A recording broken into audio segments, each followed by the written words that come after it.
Well, today I'm here in Miami with this Honda CR-V and I got this package and I know what it is, but let's open it up and find out.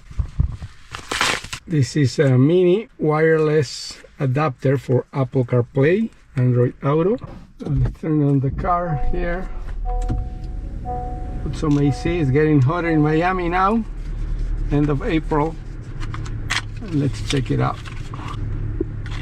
This is really mini, as you can see. This is it.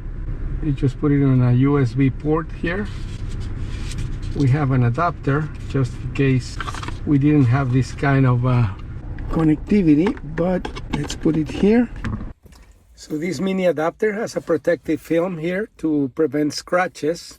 This is not my car, so I'm not gonna take it off, but be aware of that.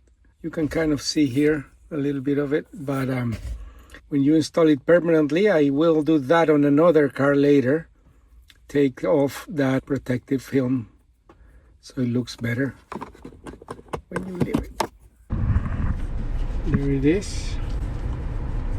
On with a Bluetooth.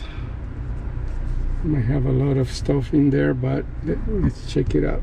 I'm gonna get rid of this car, Ioniq 5. The rest I'm using, so that's it. Wow, connect.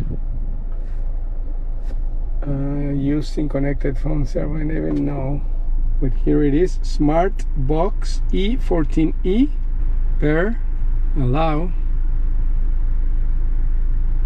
connect, and there it is. As easy as that. I don't know, it took what, a minute or something. So very easy to install. And now every time I come into the car, I'll have it here. So there you have it. I have my flight later today, so let's go. Head east on Southwest 86th Street. Then take the first left onto Southwest 58th Avenue. Wow, that was the easiest installation ever. I'm going to the airport to go to Chile. So this is very useful. You saw how incredibly easy it was. Just open your Bluetooth settings. At the roundabout, take the first exit onto Southwest 84th Street. And any car that already has Apple CarPlay and requires a wire, this is the replacement. You put it here, you don't even see it. It's down here. And it's very efficient. So there you have it. At the roundabout, take the second exit. Then take the first right onto Southwest 57th Avenue. I'm going to the airport. Thumbs up to this product.